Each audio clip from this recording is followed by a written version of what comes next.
Hey everyone, Shonda here. Welcome back to the Power in Community podcast brought to you by Art of Me. Today we have an amazing episode with some amazing people who are going to talk to us about the power of story, the power of community, and the power of being women and sisters in community. We're going to be talking about the film Sisters on Track, which is on Netflix, and a couple of people who were involved with the making of that film and that community. Welcome everybody to the podcast. And really quickly before we get started, I really want everybody to just go around, introduce yourself so that the people listening in can know who you are and what you do. Anybody can start. Let's start with Erica. Hi, everyone. I am Erica Stanley-Dottin. I am actually a social impact producer on the film for the film Sisters on Track. What social impact production is actually after the movie's done, it's the way to use the themes and the subject matter in the film to create programs, raise money, do lots of things that we can do in our own community and outside of our community using the film. And so that's kind of what my job is with this. And I've been working on, with a great team and these lovely women who you will meet in a second for almost close to a year now, just using Sisters on Track and after it premiered on Netflix to do screenings. And we've done a lot of events and just like really, really cool things, bringing folks together to talk about the film and talk about how we can all make changes and how we can, meet more Coach Deans and meet more Coach Cheryl Toussaint and figure out how the film itself can be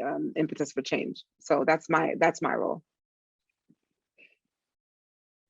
Cool. Then we have Coach Jean. Go ahead. You can go next. Hi, my name is Jean Bell.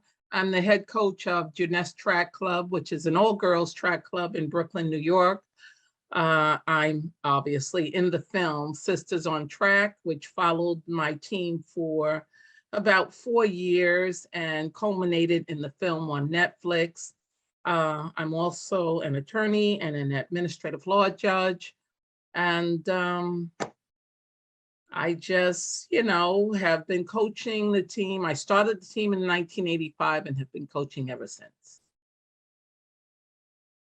And last but certainly not least, we have Cheryl. Go ahead, Cheryl.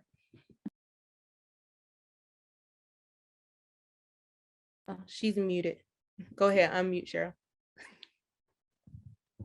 Oh, sorry. Hi, my name is Cheryl Toussaint. I'm a native of New York, Brooklyn. I was a member of a track team, which got me involved in sports, and that's how I came to know Jean, Coach Jean, and Erica.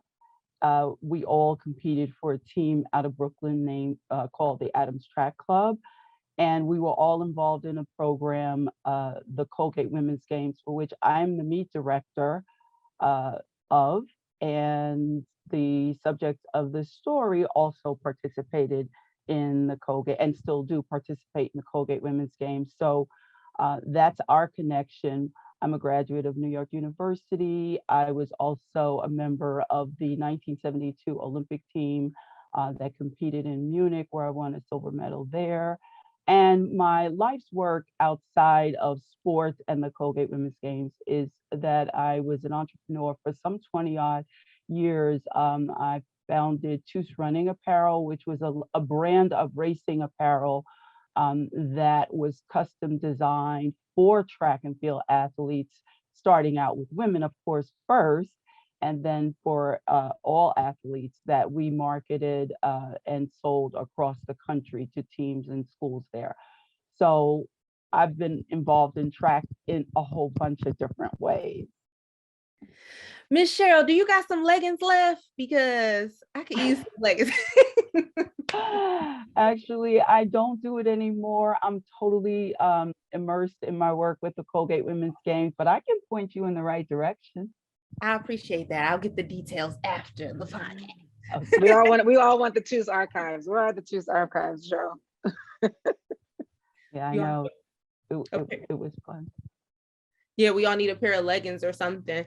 But you know what? One thing that I will say listening to all of you talk is that everything that you all are involved with is involved in helping other people. And one of the things that I constantly find myself repeating on our podcast when we're meeting other artists and creatives is like, if you're not doing your art or your thing to lift other people, to push other people, to change the lives of other people, why are you really doing it? You know what I mean? Because yes, there's this thing where we honor ourselves, right? And we're like, I really want to tell this story.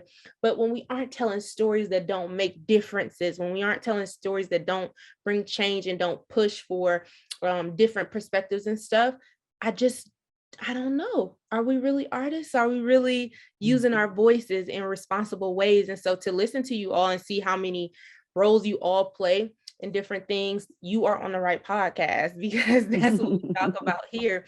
And before we even jump into talking about the film, I wanted to ask you all, what communities would you consider yourself being a part of, rather it be like race or location or culture or language? What would you say is your community, what you identify as your community?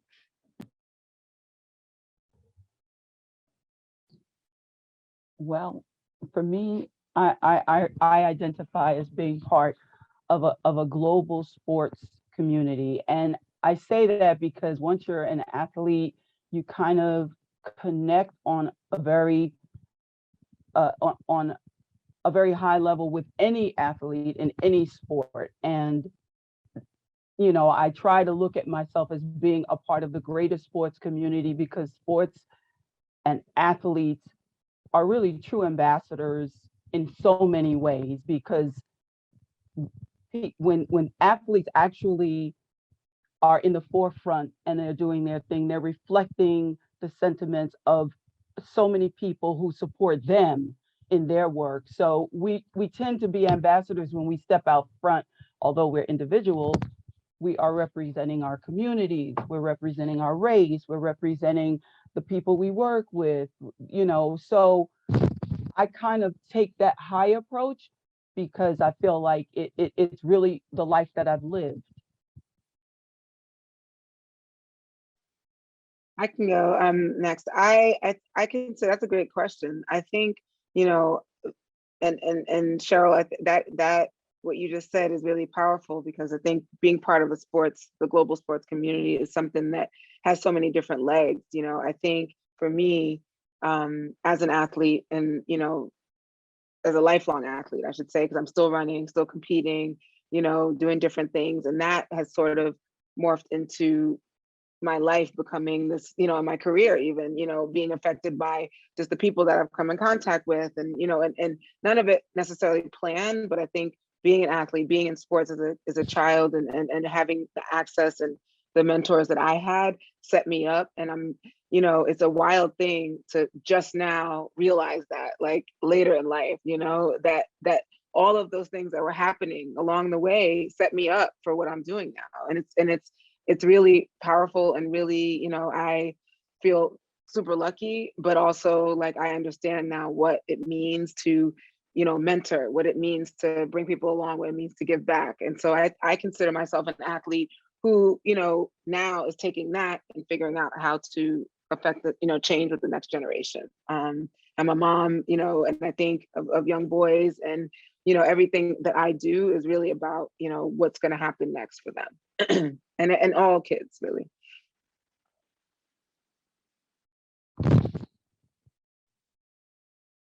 Hi, so this is Jean Bell. I consider myself an African-American woman that grew up in Brooklyn, New York, specifically Bedford-Stuyvesant. And even though I don't live in Brooklyn anymore, when people ask me, where are you from, or where do you live, when I'm outside of New York, I always say Brooklyn. I never say Long Island, where I live now, because my heart is in Brooklyn, and that's where I do a lot of my outside work, not my real work that pays me, but my outside work with the girls on the team, and have done so for these past 37 years. So my community is Brooklyn, and girls in Brooklyn, and most of them are African American, but some aren't. And that's my community of people. Yeah, amazing. When I was coming to terms that I was going to talk to you all about this film, I was like, there are so many things that I want to ask, and I feel like 30 minutes is just not enough time to really get into like the crux of how amazing this film is. So I had to watch it twice just because that's how I am as a filmmaker. Is like you can't watch a movie once and think you know what you're talking about. You got to watch it a couple times. So I did watch it twice, and I feel like I got different things even the second time that I read it, or sorry, watched it, and enjoyed it. And when you all are talking about your communities and the people you're impacting, I want to know if anybody can speak on how you've seen this film impact the girls in New York, how you've seen it impact the track team girls, or just people that y'all have talked to outside of, you know what I'm saying, the people in those communities. What has been the most thing that has stuck out to you? Like, we really created something that has changed lives. Jean, that's your question. Well, I didn't realize how big the film was in terms of how it would impact people. And I get emails from people, not just in our community and in the US, but all over the world, from Brazil, from Spain, from France, from Africa, from Colorado, from Florida. You know, women all over have reached out to me saying how the film has impacted them and inspired them and made them think about when they were children, if they were in sports, or even if they weren't, and how it resonated with them in so many ways, and different parts of the film and points of the film have connected them with us. So I think that it's had a great impact on so many women and so many girls. And I think that's great. And I try to get back to each and every one of these people and thank them for not only enjoying the film, but you know, bringing the story into their own lives. And I can say, you know, just working obviously on the impact campaign, you know, just what I've seen in the short, you know, I wasn't part of the actual production. So I came on afterwards, which is, you know, a different thing. But it's interesting to see, like, you know, Jean, they were working on this for 5 years. So it was like so much a part of their lives. And then it was done. And then here we come. And it's kind of like, you know, she even says now all the time, she's like, oh my God, this, you know, the film, like she can't believe sometimes that it's like this big deal, you know, that people are so, and I, you know, in my own network of people, of friends, family, you know, colleagues, it's always, what an inspiring story. Oh my gosh, you know, Coach Jean, we love her. Like, how can we support? You know, what Jeanette said, they can't believe that, you know, she doesn't make money doing this. She has another job. Like, I mean, it's just like all kinds of stuff. And so it's like, I've nothing but like just inspiration really has come from this, and on every level. I mean, we're talking about kids, obviously, who love it and see themselves in the Shepherd girls, right? And then we see parents who see themselves there, and coaches, and, you know, folks that work with kids. And so, and even myself, you know, the first time I saw it, you know, first of all, I had no idea it was even being made. And so when I saw it, you know, I was in shock because it was so much of my own life personally, you know, in there, and we'll talk about, you know, our coach, Fred Thompson, just all over the film. And you know, so I know I was impacted immediately. And so I know that kind of had a ripple effect on everybody else.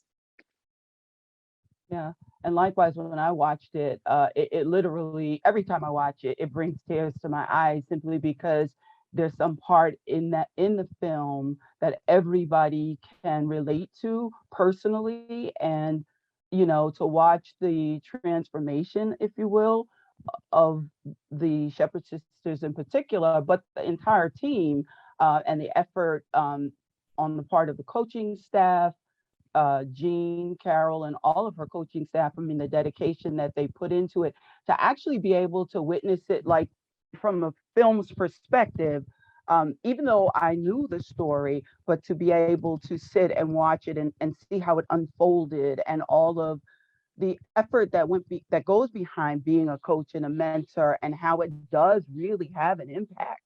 And it's been the strength of her program, and and others like it, it's just so refreshing to see because it's a real thing and it's really changing lives.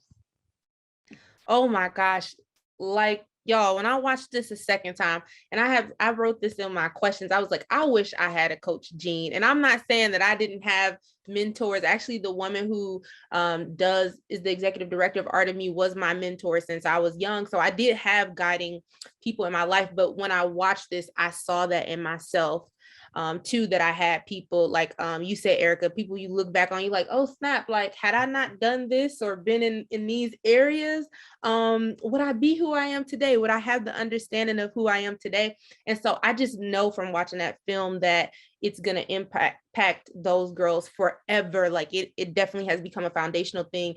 And even as you continue to do that, Coach Jean, and work with people, is going to be that in their lives. And I think when I was watching the film, one of the questions that I wanted to ask you all, as we all are women in a community of women, when I saw the Shepherds, when I saw their mother, when I saw Coach Jean, when I saw people trying to help the Shepherd's mother, and I wanted to talk about women, community, and how we naturally do that with each other. Like we are naturally the, what do you need? How can I help? How can I go get? And how society and maybe even patriarchy has limited us to like homemaking and appearances and like sex appeal. But how do you feel that Sisters on Track, how does it challenge that that way that women are minimized into these roles? How does the movie, when we think about all the ways that all the women in the film are connected, how does it challenge this like false identity of being a woman and being in community with other girls?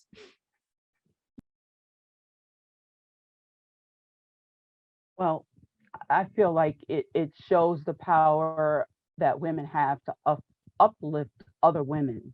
And it shows the power of not just coaching and mentorship, but it puts women, the film itself puts women out there front and center for other people to see and appreciate that. And, for what's being done itself in the film, like the coaching and the development and the teaching and the lessons and all of the disciplines that come out of being a part of the sport. Obviously, it's not just about running track. I mean, you see these young girls go out and then do some amazing things with their lives. And that's the essence, that's the purpose of all of it. And it's just nice to see it in a film that there's such a strong sisterhood, such a strong, like you said, womanhood going on, and it feeds itself. Other people want to attach to that.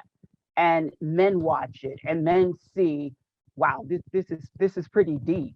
So, and the program, and I know we'll come to this at some point in the conversation if there's time, but the program that we're all involved with now, the Colgate Womens Games, that's the same type of effort. It's all about women. Women, for the most part, run it. And, we all see the benefits that, we all have and see the benefits of uplifting each other and how it actually, encourages us all to do better. I can add that I just love that. I love that the film also focuses specifically on Black women and girls and all of the things that we all know, are a big part of our lives. Things that everyday hair and going getting dressed up and watching the girls go through their prom and the hairdresser who's close to the mom, and just like all the different relationships that are a part of your life too, and not just the obvious, like the teachers at school but like also just like the community that was built around them, starting with Coach Jean and Coach Carol and Janess. I loved watching that, and I still can't really get enough of it, because it really is I love to see that on film as well, because that's not subject matter that we are privileged enough to have out there as well at either. Well, the team was set up as a means of empowering young girls, not not just making them physically stronger on the track, but mentally tough, so that it plays out in later areas of their lives. And in order to do that, we have to have powerful women who dedicate themselves to the team. All of my coaches, we all volunteer, and we're all there every day, day in and day out, year after year. And we're there for the girls, and not just the girls, though. Sometimes we have to jump in and help the parents, because the parents are struggling, or the parents need to find a new job, or need to find a job, or need some counseling on child rearing. But the whole premise of the team is to build strong women and a community of women, and it's about women, or the coaches are women, or the girls will one day be women, and they get to see that there are strong women here who are leading this community. And even the fathers that we have that are involved, they want their daughters to be involved in this, because they want their daughters to grow up to be strong women. And so they support us also in any way. And so it pays off in the end. I definitely agree with what all of you are saying about this larger impact that is happening on everybody, intersectionally. I love that it's like, yeah, the girls physically strong, but also emotionally strong. And like, yeah, mom needs help too, and dad needs help too. And then we also still have to have, like Erica said, these discussions about what it means to be Black and brown, or, I know Coach Jean said she has other kids of different colors too. But what does it mean to show up and exist in this world? People need that guidance at a young age. I think one of the points in the documentary that stood out to me was when you, Coach Jean, were reading the story to the young girls about a Black character who was going to be in an all-white space, and like trying to mute themselves a little bit so that people didn't feel like they were ghetto, or didn't feel like they were like all of this. Like, Black women, that's an ongoing battle for the rest of your life. And if somebody doesn't give you that foundational, thing that you need to know, that you're going to run into this in so many spaces, what do you do? How do you have like strength to push through those later? Well, you got to have a Coach Jean, you know what I'm saying? You got to walk with people like Erica and Cheryl in these spaces, so that they can be like, girl, I've been there, you know what I mean? And this is what you're going to do next time. And I feel like when I watched that, I am reminded of the ways that I kind of had to discover what it meant to like show up in the world. And I kind of wanted to bleed into talking about the Shepherd sisters really quick. So Ty, Rain, and Brooke, wonderful girls, wonderful self-awareness. I think their mom is doing amazing, but I can tell how the community has also helped strengthen them in their own personalities. I mean, it was just a lot of emotional awareness when I was watching. I was like, these girls are smart, and they know what they need and what they want, and they're still kids, right? But they still, I think that was one of the things that stood out to me, because I was that young girl. Ask my mom, she couldn't stand me because I was super stubborn. I'm like, Mom, this is what I would like to do. And so I kind of want to bleed into talking about how the film has impacted their lives positively, and just like how they're doing today. Do you feel like you continue to see the fruit of how Sisters on Track and the track training in itself continues to play a hand in their lives? Well, I can say that, the contact and what we've been working on with the Impact campaign, we've gotten a chance to talk with the girls and invite them out to speak, on panels like this, or, go to track meets, or, and for instance, well, all three girls, first of all, Brooke and Rain are running from what I, know. Ty is deciding whether she's going to continue to run. They're all teenagers, full on teenagers now.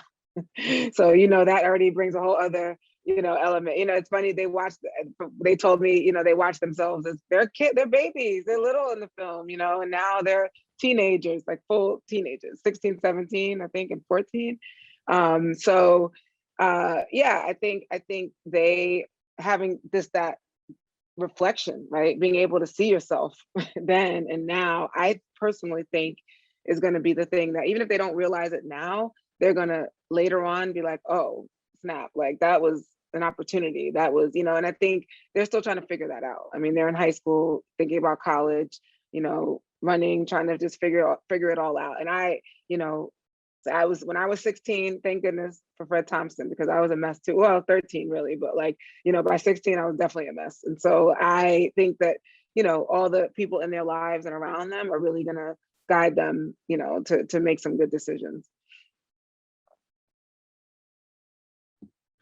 Yes, like Erica said, they're all full-fledged teenagers now. And even in the film, I talk about how those changes occur in young girls' lives where they're betwixt and between, and all three of them, I think, are trying to figure out where do they go from here, and what do they want to do. And sometimes you have to step back and let them figure it out on their own. We've given them the foundation, and now they have to make smart choices, and that has to be left up to them. That always has to be left up to teenagers to figure themselves out. It's a hard time in your life when you're a young Black girl.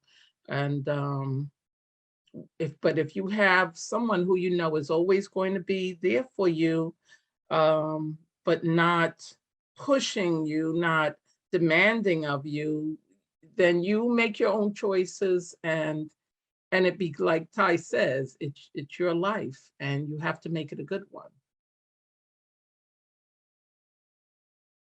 Yeah, I agree with that 100%. It's always going to be up to teenagers, and then when they become women, it's going to be up to them as well. I actually just turned 27 recently, and that's something that I keep hearing in my mind, where I'm like, it is my decision. Like, people can give me the tools and the advice, and I still have to walk out my own path. And I pray and hope that the foundation that I got is good enough to kind of continue to push me forward into. I feel like I'm 30 sometimes. I don't know why. Is that what happens between 26 and 30? You just feel like you're 30 already? I don't know. I feel like I'm already walking in that age. But I 100% agree. It's about the choices that you're going to make later in the long run, based on who you are and based on the character that you develop. And I wanted to have a larger conversation about people and who they are and understanding themselves, and then bleed into Colgate, if that's okay for you all.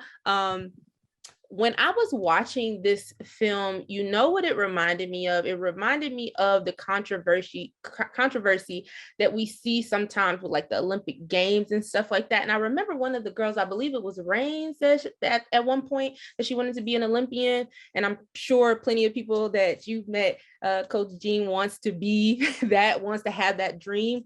And I know it's not always an impossible feat. It can happen. However, in recent media news, lots of athletes who go to the Olympics, such as track star Sha'Carri Richardson, gymnast Simone Biles, and recently the skater Camila Valdivia, I believe that's how her name says. She and them all had pressures around being athletes, and I wanted to talk to you all about that. What are your thoughts on women competing in sports and managing their mental health, managing their expectations, and having healthy competition? And how do we see that in Colgate? I know that's a long question, but it's a long conversation to have. And I feel like I see a lot of it going on, and I'm not in sports, but I'm watching these women go through these challenges, and we all cheering them on oh my gosh, this person's amazing. But even to see Simone Biles step down last year, which I believe was a very responsible choice to make. Yourself. We just talked about that. Yourself and the things that you need to do. But what do y'all think about mental health and capacity and expectations in sports, with women of color, or just women in sports in general? So, sports in general, but track and field in particular, since it's the thing I know the best of, hands down, it's one of the great equalizers in that it's unmatched in the physical and health and mental health benefits that it has to offer. So whether you become an Olympian or not, there are so many benefits that you acquire over the course of your career in the sport that you still benefit in huge ways, like Jean said, and it pays off, it pays dividends in the future for you. In particular, like with Jean and all of Coach Bell, I call her Jean because I know her so personally, but all of the girls that were members of her team, and many who don't have teams and who don't know how to even get involved on a team. I'll mention the Colgate Women's Games simply because that's how Brooke, Rain, and Ty discovered track and met Coach Bell. And there's so many girls out there like that would benefit from just having the experience of competing in sports. And that's why I guess I consider while I am many things to many people, sports and being involved in sports changed my life. It taught me how to compete. It taught me how to believe in my ability to achieve on and off the track, and that builds self-esteem. So it's a win-win, just being involved in sports. But as far as the Colgate Women's Games, that's the larger conversation, or the broader conversation about being involved in sports, is that that's an opportunity. The Colgate Women's Games, which is the longest running amateur developmental track and field series for girls and women in the United States, and it's been around for 40 some odd years, provides a platform where any young girl, whether she's competed on a team, whether she's looking for a team, whether she's just looking to go out and understand what it's all about, maybe make friends, that's a place where she can enter. And there's always some event. There's events for everybody, whether you like to run, jump, or throw. It's totally free. And it's something that, most of the athletes that come through the program, the girls that come through the program, find such a connection because, again, going back to the womanhood and the sisterhood thing, that is something that you feel as soon as you walk in the door, the camaraderie. And we accept girls from first grade all the way through college and beyond. We have women who are 30 and beyond and older that compete in the competition. And, it's just amazing to see how just being in the environment of the Colgate Women's Games, it inspires coaches, it inspires athletes, it inspires the officials, the parents. So, it's an amazing event, and it's coming up soon. And before we end the show, I have to put in a call to action for anybody that's listening to come out, because we have an event coming up in April. Registration is March 1st. www.colgatewomensgames.com. I don't want to forget for your listeners to know that this is out there. It's going to be happening very soon. March 1st, they can go online to the website I just gave you, complete an entry form. It's free, it's fun, it's empowering.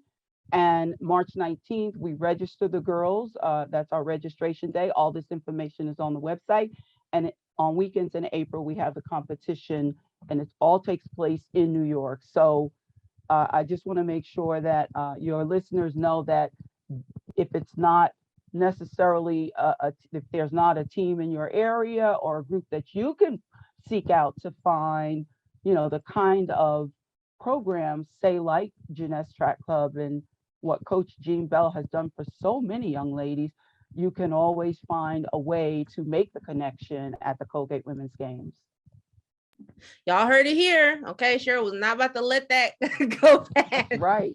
You better visit the website and get involved. And thank you for that, Cheryl. I want to be a person who provides that platform for people through this podcast. So please visit the website and go see what you can do to be involved if there's something in your city, if there's something close by. And then you said April, right? April is the upcoming game. Yeah, March 1st, go on to www.colgatewomensgames.com. All the information is there. Competition starts in April, but you do have to go online and complete the entry form March 1st and register March 19th. That's all up on the website. Okay. And just to add, I mean, girls come from all over to the Colgate Women's Games, all up and down the East Coast, you know, the Midwest. I mean, we've talked about how it's not just a New York meet. It's really brought together so many different girls from different places, which is really cool as well. And just to talk about the stress and managing your mental health in the course of competitions, I just want to say that has to begin early. And even though we make the girls have goals, we also have them understand that it's okay to fail. It's okay not to meet those goals. That's a part of life, and it's also a learning experience. So if you have someone who has high expectations for you, but also is telling you that it's okay not to meet those expectations all the time, then you'll be okay. I agree with that. I think that is a very simple answer to that, because it ends up being like a very complex thing when we were watching at home and seeing these amazingly talented women do their thing. But I get what Coach Gina is saying. It goes back to that foundational, somebody telling you it's okay to fail. And I saw that a lot in the film. I saw Coach Jean telling people like, that's okay, you know what I'm saying? And telling the sisters, that's okay. Like, listen, next time, you know, or even just giving tips about like, see, you know, had we been practicing a little bit more, had we been, you know, doing what we needed to do, then this could be the result. And like having those hard, but like good conversations that need to happen so that, again, we are, you know, put in that foundational thing there so that when they are older, they have that emotional intelligence to be like, you know what, that's okay. You know what I'm saying? And I think that even goes back to the point I made about Simone Biles. Clearly has had that foundation in her life that she was able to be like, for my mental health, I can't give it to y'all this year. I'm actually going, you know what I'm saying, do what I need to do for me. Somebody told her it was okay, because that was huge. That's big, right? People will say, you don't step down from that, you don't do that, but she knew herself, and somebody gave her that. And so I love that the games, Colgate Women Games, does that for girls. And before we end, I wanted to say that I saw in the film that you all highlighted education so much. And I know that Colgate Games represents opportunities for girls to succeed in their dreams, but also it highlights education, and it needs to be the forefront. And I wanted to hear from you all, why do you feel like it's important to tell that balanced story of pursuing education, but also pursuing track and sport? I mean, I can just really quickly speak from my own perspective and coming, you know, I came to the Adams Track Club at 13. You know, I was in high school already, older, you know, going through my 13-year-old stuff. And my mother walked me around there and dumped me on Freddie's lap and said, all right, you deal with her. And, you know, competing in Colgate was like one of the first things I did, obviously, because it was at Pratt where we trained. It was his meet. And, you know, I can just remember as a child, as a young, you know, as a young teen, being so scared, but like also it taught me, I mean, it gave me so much confidence. And like, he was always very much, you know, into training, into, you know, working hard and all those things. But at the same time, it wasn't just about competing. It was about being, first of all, obviously school was a non-starter. You had to have good grades. You had to, you know, be going to what you wanted to go to. You had to want to go to college, like all those things. Like that was a requirement. And he talked about that all the time. And so in my mind, it wasn't even a thing that you wouldn't, you know, it was part of the program. And then with Colgate, you know, you get scholarship money if you win in your age group or your school division. But really it's about, you know, knowing that there's those two parts of it. It's not just about running, it's about what are you going to do after. And I know for me, that shaped who I am today, because I'm still involved. I was able to get a scholarship to college, I was able to, come out and still, the years, many, many years later, come back to the sport in this way. And I know that none of that would have been possible had it not been reinforced in me at 13. Yeah, and to piggyback off of what Erica just said, so with Coach Thompson, as with Coach Bell and the Colgate Women's Games, I mean, I think really the sport itself is a means to an end. It's not just about running track, and I mean, yeah, sure, it's about being better athletes. The lessons that you learn through being a competitive athlete helps you to build discipline and certain other characteristics and qualities that you need to just be successful, to be able to be self-sufficient, to be self-reliant, self-determination.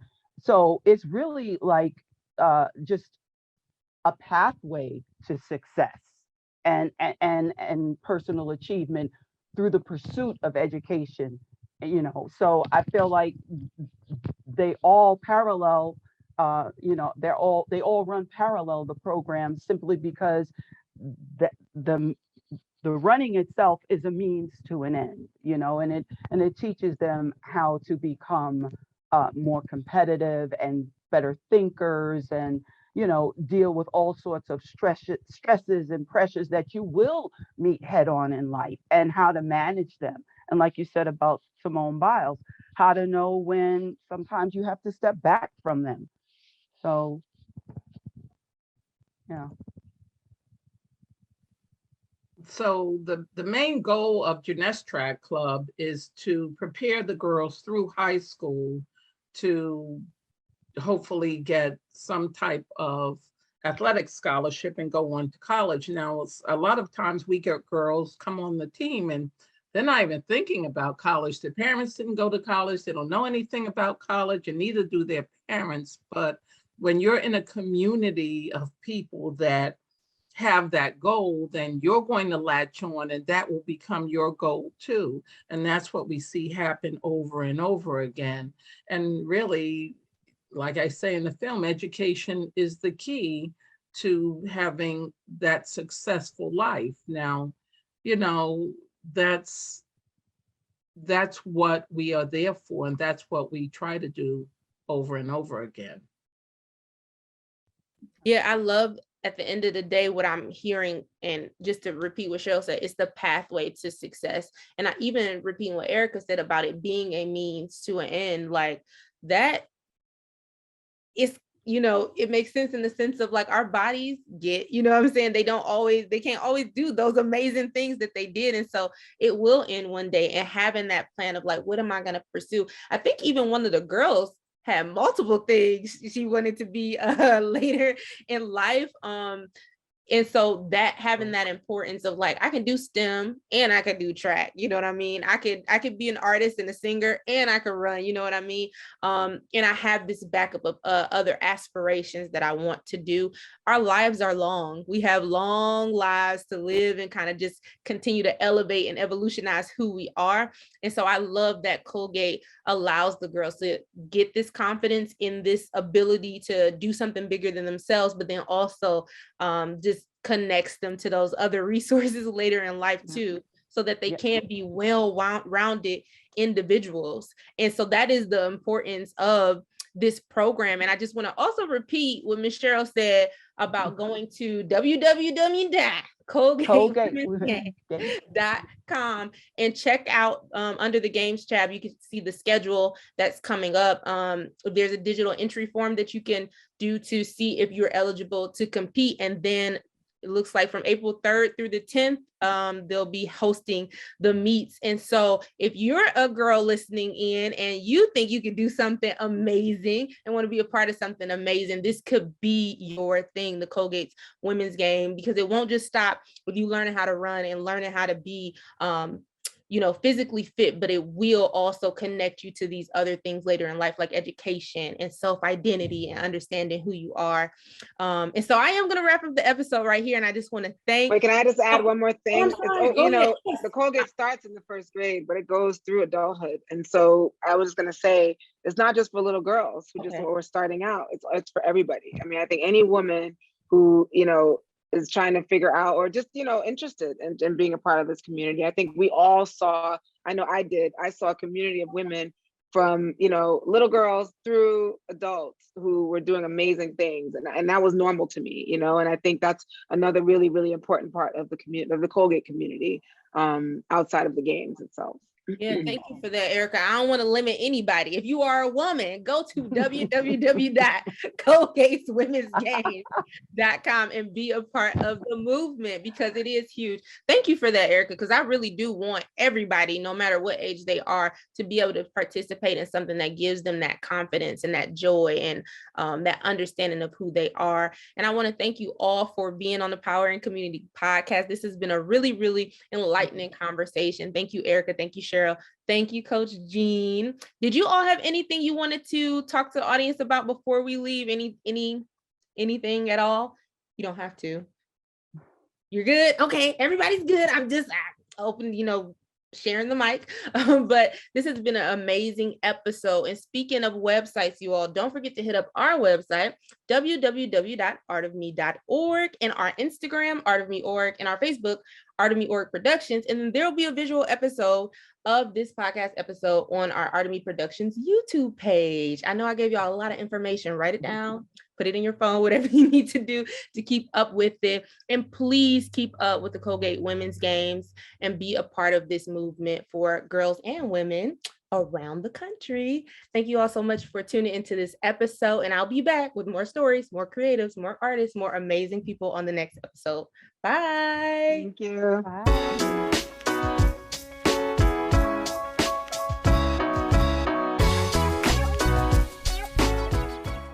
What's up, Art of Me fam? Shonda here, and I'm the host of the Power and Community Podcast, and I have a cool message for you. I need you right now to go head over to www.artofme.org, find our contact button, and hit donate now. That is the only way we're going to be able to continue to bring you amazing content, like talking to our filmmakers on podcasts, interviewing different communities in our publication, and then creating animations and short films. We want to continue to tell stories that are important to you. Head over right now, www.artofme.org, hit contact, and then hit donate now in order to help us fund amazing stories that are important to our communities. See you soon.